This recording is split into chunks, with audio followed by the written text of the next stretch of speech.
Hi നമസ്കാരം, ഞാൻ Rakesh M G. ഇന്നിപ്പോൾ നമ്മൾ പറയാൻ പോകുന്ന ഒരു കാര്യം എന്ന് പറഞ്ഞാൽ ABS, അതായത് ആൻറ്റി ലോക്ക് ബ്രേക്കിംഗ് സിസ്റ്റം എന്താണെന്നുള്ളതിനെക്കുറിച്ച് നിങ്ങൾക്ക് ഡീറ്റെയിൽ ആയിട്ട് അറിയാം. കാരണം ABS എന്ന് പറഞ്ഞാൽ ഇപ്പോൾ മാൻഡേറ്ററി ആയിട്ടുണ്ട്. അതായത് എല്ലാ വാഹനങ്ങൾക്കും ABS വേണം എന്നുള്ളത് തന്നെയായി, അതൊരു സ്ട്രിക്റ്റ് നിയമമായിട്ടുണ്ട്. അപ്പോൾ അങ്ങനെയാണെന്നുണ്ടെങ്കിൽ നമുക്ക് ജസ്റ്റ് ഒന്ന് നോക്കാം എന്താണ് ABSൻ്റെ യൂണിറ്റ് എന്താണ്. അത് ഈ കാണുന്നതാണ് ഒരു ABSൻ്റെ യൂണിറ്റ്. ഇതിൻ്റെ വർക്കിംഗ് എങ്ങനെയാണ് ABS വർക്ക് ചെയ്യുന്നത് നമുക്ക് ജസ്റ്റ് ഒന്ന് വളരെ സിമ്പിളായിട്ട് നോക്കാം. അതായത് കുറച്ച് പേർക്കെങ്കിലും സംശയം കാണുമായിരിക്കും ABS എങ്ങനെയാണ് വർക്ക് ചെയ്യുന്നത്. വളരെ സിമ്പിളായിട്ട് ഞാനൊന്ന് പറഞ്ഞുതരാം. എല്ലാവർക്കും welcome back to my channel MJ Tech Pro.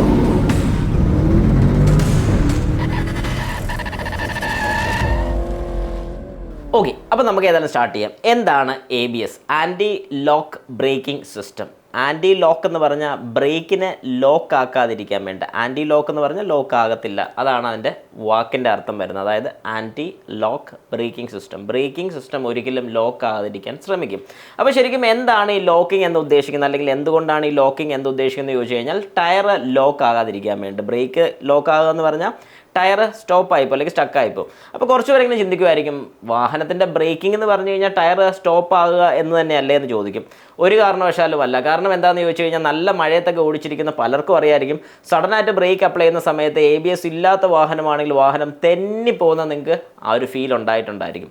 എനിക്കുണ്ടായിട്ടുണ്ട്. കാരണം ഞാൻ യൂസ് ചെയ്യുന്ന സെലീറോയ്ക്ക് ABS ഉള്ള മോഡലല്ല. അപ്പോൾ ABS ഇല്ലാതെ വരുമ്പോഴത്തേക്കും നമ്മൾ അനുഭവിക്കുന്ന ഒരു ബുദ്ധിമുട്ട് എന്താണെന്ന് ചോദിച്ചാൽ, നല്ല മഴയൊക്കെ ഉള്ള സമയത്താണെങ്കിൽ ടയറിൻ്റെ കണ്ടീഷനൊക്കെ കുറച്ച് മോശമാണെന്നുണ്ടെങ്കിൽ സഡനായിട്ട് ബ്രേക്ക് ഔട്ടുന്ന സമയത്ത് വാഹനത്തിന് 4 ടയറും സ്റ്റോപ്പായിട്ട് വാഹനം സ്കിഡായിരിക്കും പോകുന്നത്. എന്നാൽ അതേ സ്ഥാനത്ത് ABS എന്ന് പറയുന്ന യൂണിറ്റ് ഉണ്ടെങ്കിൽ, അല്ലെങ്കിൽ ആൻറ്റി ലോക്ക് ബ്രേക്കിംഗ് സിസ്റ്റം എന്ന് പറയുന്ന യൂണിറ്റ് ഉണ്ടെന്നുണ്ടെങ്കിൽ വാഹനം സഡനായിട്ടുള്ള ഈ ബ്രേക്ക് ലോക്കിംഗ് അല്ലെങ്കിൽ ടയർ ലോക്കായി പോകുന്ന ഫംഗ്ഷൻ നടക്കത്തില്ല.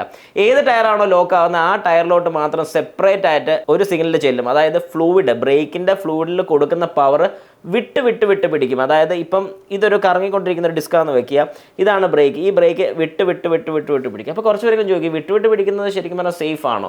100% സേഫാണ്. കാരണം പിടിച്ചിരിക്കുകയാണെങ്കിലാണ് അത് സ്കിഡായി പോകുന്നത്. ഒന്ന് വിട്ട് കഴിഞ്ഞാൽ പിന്നെയും കറങ്ങും, ഒന്നുകൂടെ പിടിച്ച് പിന്നെയും കറങ്ങും. പണ്ടത്തെ കാലത്തെ ആൾക്കാർ വാഹനം ഓടിക്കുന്ന സമയത്ത് സ്ഥിരം ചെയ്തുകൊണ്ടിരുന്ന കാര്യമാണ് ബ്രേക്ക് അപ്ലൈ ചെയ്യുന്നതിന് മുമ്പായിട്ട് ഒന്ന് ബ്രേക്ക് അപ്ലൈയും കാലെടുക്കും, ഒന്നുകൂടെ ബ്രേക്ക് അപ്ലൈയും കാലെടുക്കും. ഈ ഒരു ഫംഗ്ഷൻ തന്നെയാണ് ABS ചെയ്യുന്നത്, പക്ഷേ കുറച്ചുകൂടെ അഡ്വാൻസ്ഡ് ആയിട്ടുണ്ട്. ഇതിൻ്റെ യൂണിറ്റാണ് ഞാൻ ഇന്നിപ്പോൾ എല്ലാവരുമായിട്ടൊന്ന് പരിചയപ്പെടുത്താൻ വേണ്ടി വന്നിരിക്കുന്നത്. ഇതാണ് ഒരു ABS മൊഡ്യൂൾ എന്ന് പറയുന്നത്. അതായത് ABS വർക്ക് ചെയ്യാൻ വേണ്ടിയിട്ട് ഈ ഒരു മൊഡ്യൂളാണ് യൂസ് ചെയ്യുന്നത്. അപ്പോൾ ശരിക്കും എന്താണ് ഈ മൊഡ്യൂൾ എന്ന് ഞാനൊന്ന് പറഞ്ഞുതരാം. ഇതിൽ 2 ഹോൾസ് നമുക്കിവിടെ കാണാൻ സാധിക്കും. ഈ 2 ഹോൾസ്, ഓക്കെ, ഈ 2 ഹോൾ കൊടുത്തിരിക്കുന്നത് പറഞ്ഞാൽ നമ്മുടെ ബ്രേക്കിൻ്റെ മാസ്റ്റർ സിലിണ്ടർ. അതായത് മാസ്റ്റർ സിലിണ്ടർ എന്ന് പറഞ്ഞാൽ ബ്രേക്ക് ചവിട്ടുന്ന ആ ഒരു പെഡൽ നേരെ അതിൻ്റെ പുറകിൽ വരുന്ന ഒരു സിലിണ്ടറാണ്. ഒരു ലിവർ വരുന്നുണ്ട്, ആ ലിവർ ഒരു സിലിണ്ടറിൽ വരുന്നുണ്ട്. ഈ ഒരു സിലിണ്ടറിനകത്താണ് ബ്രേക്ക് ഫ്ലൂയിഡിനെ പുഷ് ചെയ്യുന്നത്, അതായത് ബ്രേക്ക് ഫ്ലൂയിഡിനെ ഫോഴ്സ് കൊടുക്കുന്നത്. ആ വരുന്ന ബ്രേക്ക് ഫ്ലൂയിഡ് നേരെ ഇവിടെ വരും. ഇവിടെ MC1 MC2 നിങ്ങൾക്ക് കാണാൻ സാധിക്കും. ഈ സൈഡിൽ കൊടുത്തിരിക്കുന്ന MC1, ഇവിടെ ഒരു MC2, അതായത് master cylinder 1, master cylinder 2, master cylinder 1. അതായത് ഒരു മാസ്റ്റർ സിലിണ്ടർ എന്ന് ഉദ്ദേശിക്കുന്നത് ഞാൻ ഈ പറഞ്ഞ പോലെ ബ്രേക്ക് പെഡൽ ചവിട്ടി കഴിഞ്ഞ് ബൂസ്റ്ററിന് ശേഷം വരുന്ന ഒരു യൂണിറ്റാണ് മാസ്റ്റർ സിലിണ്ടർ എന്ന് പറയുന്നത്. അതിൽ നിന്ന് 2 പിസ്റ്റൻസ് ആണ് വരുന്നത്, 2 ഫ്ലൂയിഡാണ് അതിൽ. അതായത് ഒരു ഫ്ലൂയിഡ് തന്നെ മീൻസ് അതിൽ നിന്ന് 2 ലൈൻസ് ആണ് പുറത്തോട്ട് വരുന്നത്. ഒരു പിസ്റ്റന് കംപ്ലൈൻറ്റ് വന്ന് ഒരു ലൈനിലോട്ട് ഫ്ലൂയിഡ് ചെന്നില്ലെങ്കിൽ പോലും മറ്റേ സൈഡ് കൊണ്ട് നമുക്ക് ബ്രേക്ക് വർക്ക് ചെയ്യാൻ സാധിക്കണം. ആ ഒരു ഫംഗ്ഷനിലാണ് ഇവിടെ 2 എണ്ണം കൊടുത്തിരിക്കുന്നത്, MC1 MC2 കൊടുത്തിരിക്കുന്നത്. ഓക്കെ, അത്ര നിങ്ങൾ മനസ്സിലാക്കുക. ഇതിൽ എന്തെങ്കിലും ഡൗട്ട്സോ കാര്യങ്ങളൊക്കെ ഉണ്ട് ജസ്റ്റ് കമൻറ്റിൽ കൂടി ഇടുക. അപ്പോൾ ഈ നമ്മുടെ മാസ്റ്റർ സിലിണ്ടറിൽ നിന്ന് വരുന്ന നേരെ ആ ഫ്ലൂയിഡ് ഇതിലേ വരും. ഇതിലെ ഓരോ സൈഡിലോട്ട്, അതായത് ഇവിടെ കൊടുത്തിട്ടുണ്ട് RR എന്ന് കൊടുത്തിരിക്കുന്ന റിയർ റൈറ്റ്, FL എന്ന് കൊടുത്തിരിക്കുന്ന ഫ്രണ്ട് ലെഫ്റ്റ്, FR എന്ന് കൊടുത്തിരിക്കുന്ന ഫ്രണ്ട് റൈറ്റ്, RL എന്ന് കൊടുത്തിരിക്കുന്ന റിയർ ലെഫ്റ്റ്. ഓരോ വീലിലോട്ടും പോകുന്നതാണ് ഈ കാണിക്കുന്നത്. ഇനി ഇതിലോട്ട്, അതായത് ഈ മൊഡ്യൂൾ എന്ന് പറയുന്ന യൂണിറ്റിലോട്ട് എങ്ങനെയാണ് സിഗ്നൽ കിട്ടുന്നത് ചോദിച്ചു കഴിഞ്ഞാൽ, ഓരോ ടയറിലും ഇൻഡിവിജ്വലായിട്ട്, അതായത് ഓരോ ടയേഴ്സിലും ഇൻഡിവിജ്വലായിട്ടുള്ള ഓരോ സെൻസർ വരുന്നുണ്ട്. അതായത് VSS സെൻസർ എന്ന് പറയും, വീൽ സ്പീഡ് സെൻസർ എന്ന് പറയുന്ന ഓരോ സെൻസേഴ്സും ഓരോ ടയറിൽ വരുന്നുണ്ട്. അതായത് നമ്മുടെ വാഹനം ഓടിക്കുന്ന സമയത്ത് ഓരോ ടയർ കറങ്ങുന്ന സ്പീഡ് എത്രയാണെന്നുള്ളത് നമ്മുടെ ECM സെൻസ് ചെയ്തുകൊണ്ടിരിക്കുകയാണ്. അതായത് എഞ്ചിൻ കൺട്രോൾ മൊഡ്യൂൾ ഇതെല്ലാം സെൻസ് ചെയ്തുകൊണ്ടിരിക്കുകയാണ്. അങ്ങനെ ആ റീഡിംഗ് എടുത്തുകൊണ്ടിരിക്കുന്ന സമയത്ത് നമ്മൾ സഡനായിട്ട് ബ്രേക്ക് അപ്ലൈ ചെയ്തു നിങ്ങൾ സങ്കല്പിക്കുക. അങ്ങനെ അപ്ലൈ ചെയ്യുന്ന സമയത്ത് ഒരു ടയർ, ഫ്രണ്ട് ലെഫ്റ്റ് സൈഡിലെ ടയർ മാത്രം ഒരു ചരൽ പോലത്തെ ഒരു ഭാഗത്ത് ചെന്നു. സഡനായിട്ട് നമ്മൾ ബ്രേക്ക് അപ്ലൈ ചെയ്യുന്ന സമയത്ത് ഈ ചരലിൽ കൂടെ ഓടുന്ന ഭാഗത്തെ ടയർ പെട്ടെന്ന് സ്റ്റോപ്പായി പോകും. അതായത് പെട്ടെന്ന് ഈ ഫോഴ്സ് ചെല്ലുമ്പോൾ ആ സൈഡ് സ്റ്റോപ്പായിട്ട് വാഹനം അങ്ങോട്ട് തെന്നിപ്പോകാനുള്ള ചാൻസ് കൂടുതൽ. ബാക്കി 3 കറങ്ങുന്നുണ്ട്. അന്നേരം വാഹനം സെൻസ് ചെയ്യുന്ന തന്നെ ബാക്കി 3 ടയറിൻ്റെ സ്പീഡ് ഏകദേശം സെയിമാ, ഫ്രണ്ട് ലെഫ്റ്റ് സൈഡിലെ ടയർ മാത്രം സ്പീഡ് കുറയുന്നു അല്ലെങ്കിൽ ലോക്കായിരിക്കുന്നു. ഉടനെ ആ സിഗ്നൽ നേരെ ഈ പറയുന്ന യൂണിറ്റിലോട്ട് ECM കൊടുക്കും. അതായത് നമ്മുടെ ഈ ABS മൊഡ്യൂളിലോട്ട് ആ സിഗ്നൽ കൊടുത്തു കഴിയുമ്പോഴത്തേക്കും ഫ്രണ്ട് ലെഫ്റ്റ് സൈഡ്, അതായത് FL എന്ന് പറയുന്ന ഫ്രണ്ട് ലെഫ്റ്റ് സൈഡിലേക്കുള്ള ഈ ഒരു സൈഡിൽ മാത്രം ബ്രേക്കിൻ്റെ ഫ്ലൂയിഡ് കൊടുക്കുന്നത് വിട്ട് കൊടുക്കും. അതായത് ഒന്ന് കൊടുക്കും വിടും, പിന്നെയും കൊടുക്കും വിടും. ഈ ഒരു ഫംഗ്ഷൻ നടക്കുന്ന സമയത്ത് അവിടെ ഇങ്ങനെ സ്കിഡ് ചെയ്ത് ആ സ്കിഡിങ് എഫക്റ്റ് മാറിയിട്ട് പിടിച്ചു വിട്ടു ഇങ്ങനെ ടക്ക് ടക്ക് ടക്ക് ടക്ക് ടക്ക്. അന്നേരം നമുക്ക് ശരിക്കും ബ്രേക്ക് അപ്ലൈ ചെയ്യുന്ന സമയത്ത് നമുക്ക് ശരിക്കും എന്താ കാലയിലും അറിയാൻ പറ്റും. ഫ്രണ്ട് ലെഫ്റ്റ് സൈഡ് അല്ലെങ്കിൽ ഈ മൊഡ്യൂൾ വരുന്ന യൂണിറ്റിൻ്റെ സൈഡിൽ നിന്നൊരു ഒച്ചയും കേൾക്കാൻ സാധിക്കും, ഒരു വൈബ്രേഷൻ സൗണ്ട്. എത്ര പേർക്ക് ഇങ്ങനെ സഡൻ ആയിട്ട് ബ്രേക്ക് ചവിട്ടിയ സമയത്തോ അല്ലെങ്കിൽ സ്കിഡ് ചെയ്യുന്ന സമയത്ത് ബ്രേക്ക് ചവിട്ടിയപ്പോൾ ഇതുപോലെ ഒരു വൈബ്രേഷൻ സൗണ്ട് കിട്ടിയിട്ടുണ്ട്? അങ്ങനെ ആർക്കെങ്കിലും കിട്ടിയിട്ടുണ്ടെങ്കിൽ ജസ്റ്റ് കമൻറ്റ് ബോക്സിൽ കൊണ്ടുവന്ന് കമൻറ്റ് ചെയ്യണം. ഓക്കെ, അപ്പോൾ അങ്ങനെ ആകുമ്പോഴത്തേക്കും ഈ പറഞ്ഞൊരു കാര്യം നിങ്ങൾക്ക് ഏകദേശം ഒരു ഐഡിയ കിട്ടി എങ്ങനെയാണ് ഈ യൂണിറ്റ് വർക്ക് ചെയ്യുന്നത്. ഇനി ഈ യൂണിറ്റിനകത്ത് എന്താണ് യൂസ് ചെയ്യുന്നത് ചോദിച്ചാൽ ഇതൊരു മോട്ടറാണ്, ഒരു DC മോട്ടറാണ് ഇതിനകത്ത് വരുന്നത്.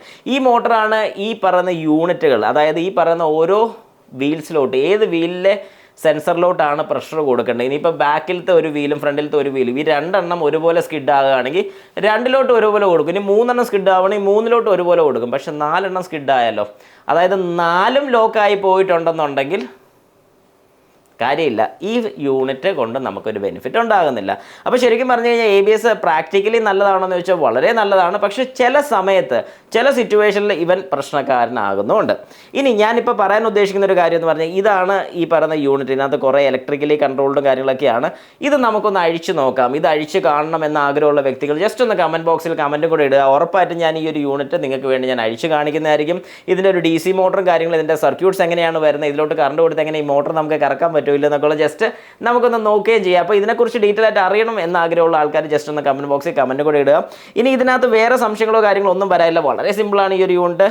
ഈ ഒരു ഭാഗത്താണ് ഇതിൻ്റെ കണക്റ്റേഴ്സും കാര്യങ്ങളൊക്കെ നമ്മൾ കണക്ട് ചെയ്യുന്നത്. ഇതിൽ നിന്നാണ് ഞാൻ ഈ പറഞ്ഞ എല്ലാ കാര്യങ്ങളും, അതായത് ECMൻ്റെ സിഗ്നലിൽ കയറി വരുന്നത്, മോട്ടോർ വർക്ക് ചെയ്യാനുള്ള കറണ്ട് കൊടുക്കുന്നത് എല്ലാം ഈ ഒരു കപ്ലർ ത്രൂ ആണ് ഇതിൻ്റെ കറണ്ട് വരുന്നത്. അപ്പോൾ നിങ്ങൾക്ക് ഇപ്പം വളരെ സിമ്പിളായിട്ട് മനസ്സിലായെന്ന് തോന്നി എങ്ങനെയാണ് ABS വർക്ക് ചെയ്യുന്നത്, അല്ലെങ്കിൽ നിങ്ങളുടെ വാഹനത്തിൽ ബ്രേക്ക് അപ്ലൈ ചെയ്യുന്ന സമയത്ത് ABS എങ്ങനെയാണ് വർക്ക് ചെയ്യുന്നത്. പിന്നെ ഒരു കാര്യം കൂടി ഞാൻ പറഞ്ഞോട്ടെ, ഇതിൽ ഏതെങ്കിലും ഒരു വീൽ സ്പീഡ് സെൻസറിന് കംപ്ലൈൻറ്റ് ഉണ്ടെങ്കിൽ ഒരു കാരണവശാലും ABS എന്ന് പറയുന്ന യൂണിറ്റ് വർക്ക് ചെയ്തില്ല. പക്ഷേ നിങ്ങൾക്ക് നോർമൽ ബ്രേക്കിംഗ് വർക്ക് ചെയ്യുന്നതായിരിക്കും. അതുകൊണ്ട് പേടിക്കാതെ വാഹനം ഓടിക്കാൻ സാധിക്കും. ബ്രേക്ക് കിട്ടും, ബ്രേക്ക് കിട്ടത്തില്ലെന്നല്ല, ABSൻ്റെ വാർണിംഗ് ലൈറ്റ് കത്തി നിന്നാലും ഉറപ്പായിട്ടും നിങ്ങൾക്ക് ബ്രേക്ക് കിട്ടുന്നതായിരിക്കും. പക്ഷേ അങ്ങനെ വെച്ചുകൊണ്ടിരിക്കരുത്. എത്രയും പെട്ടെന്ന് ഈ ഒരു യൂണിറ്റ് ക്ലിയർ ചെയ്ത് അല്ലെങ്കിൽ ആ പറയുന്ന ഒരു കംപ്ലൈൻറ്റ് ക്ലിയർ ചെയ്ത് വാഹനത്തിൻ്റെ ABS കറക്റ്റ് ആക്കേണ്ടതാണ്.